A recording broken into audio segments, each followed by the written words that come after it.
Hey everybody, Smash Bro here. While we are in the midst of self-isolation, what better way to keep yourself from going insane than by playing some good old-fashioned video games? During the time that the coronavirus is ravaging the planet and canceling pretty much everything, I've had time to think and devise a list of 10 games for the Nintendo Switch that I think will stave off boredom when unable to do anything else. One thing I should note is that this list is in no particular order. This isn't a top 10 list per se, rather it's just my personal recommendations. Without further ado, let's dive on in.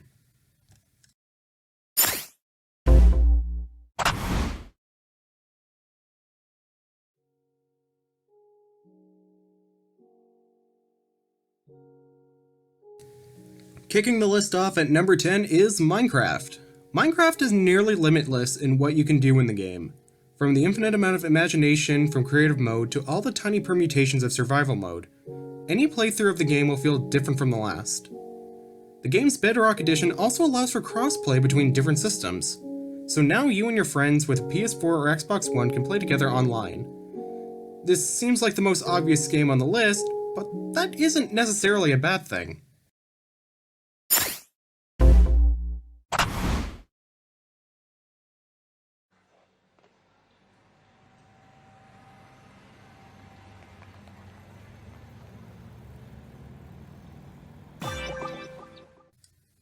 Up next in number 9 is Splatoon 2, the sequel to Nintendo's first big IP in years, and what they came up with is a third-person team-based shooter.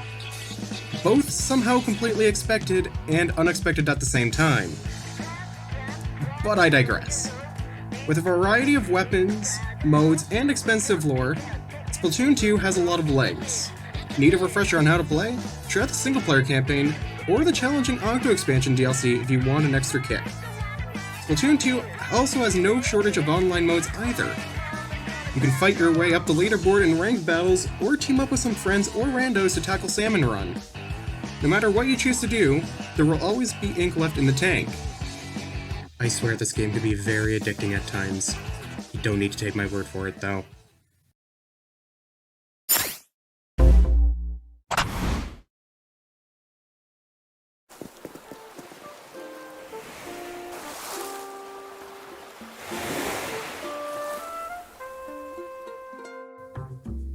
Okay, so this game isn't even out yet at the time of me recording this, but if I had to make a wager, Animal Crossing New Horizons will definitely scratch the Animal Crossing itch that fans have been waiting for what seems to be almost 7 to 8-ish years now.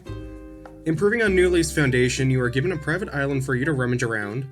On top of that, new quality of life improvements such as terraforming, placing furniture both indoors and outdoors, as well as playing with up to 7 other players on the same island makes for one hell of an adventure.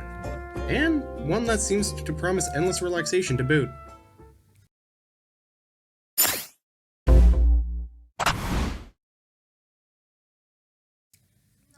So, The Witcher 3 got ported to Switch, so this counts, right?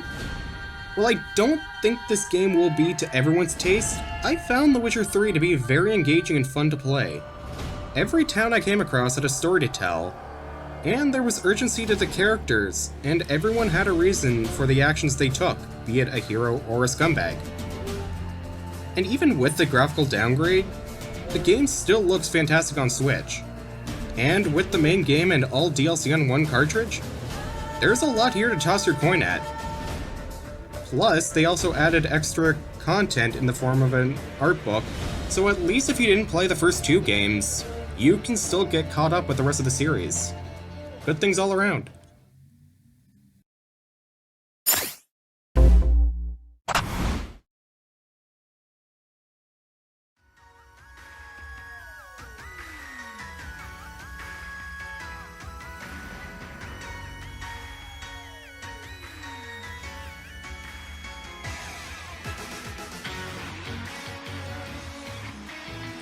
Okay, yes, Pokemon Sword and Shield have their fair share of issues, I get it.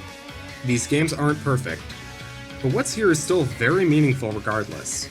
The gameplay loop of the wild area is addicting, with finding new Pokemon and participating in raids all the more exciting when it's a new Pokemon you haven't seen before. And for once, competitive battling has finally been made accessible for all audiences, meaning I don't have to sit through a lecture just to understand how to fight a Torkoal for once. And with the Crown Tundra and Isle of Armor expansions looming on in the distance, I'm looking forward to spending more time in the Galar region.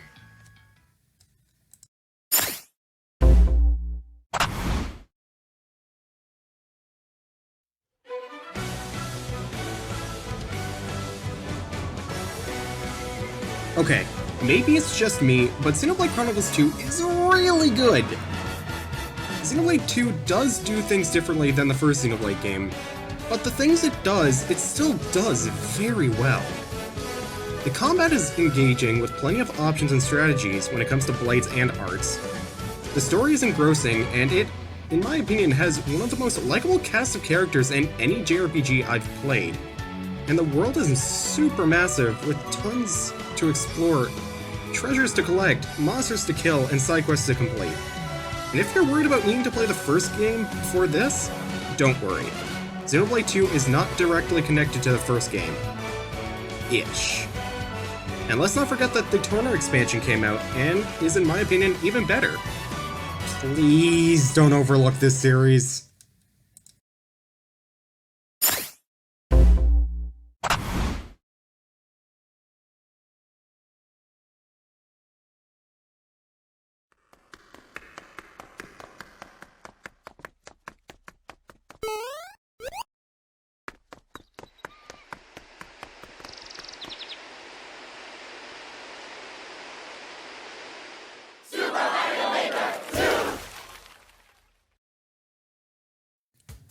Mario Maker 2 might sound like a surprise at first, but with user-generated content constantly being made, it's hard not to find something new at every turn.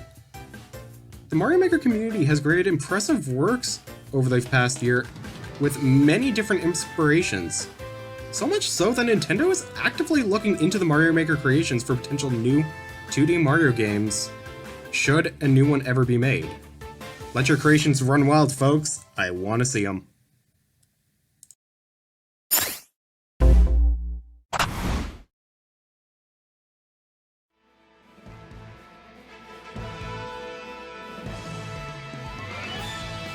Fire Emblem Three Houses is big, and not just because it has 3 houses.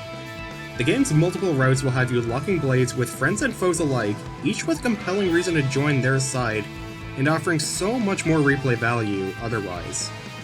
Exploring the monastery to train and grow your unit, and many new quality of life additions make the deal all the more sweeter. There's a good reason Nintendo keeps cramming Fire Emblem down Smash's gullet. Speaking of...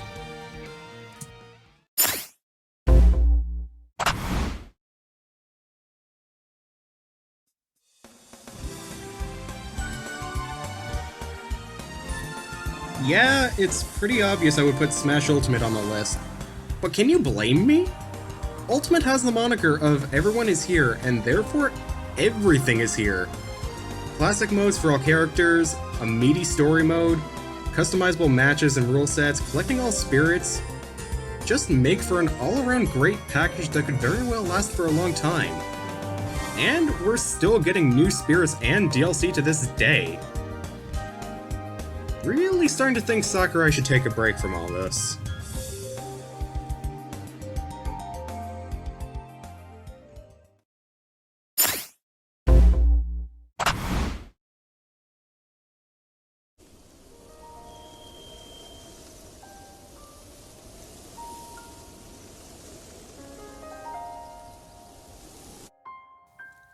This goes without saying, but Breath of the Wild is a phenomenal example of an open-world game with endless possibilities in mind. Designed with the idea that every corner may contain something to explore, Breath of the Wild has multiple ways to tackle its many objectives. Doesn't matter what you do. If you solve a shrine by running on the ceiling, that's okay. Kill an enemy by creating a makeshift saw blades of boomerangs? That's cool too. Speedrun the game in less than 45 minutes? Hell, the game won't stop you. To prove how much breadth this game has, it's been 3 years since the game released as the time I'm recording this, and people are still finding new exploits and secrets to this day. This game is massive, and I wouldn't have it any other way.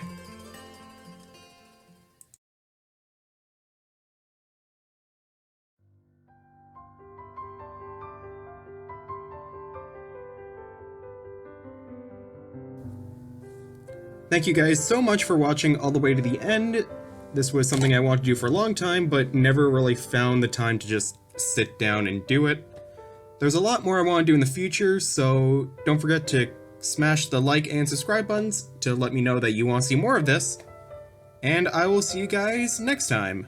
See you guys then.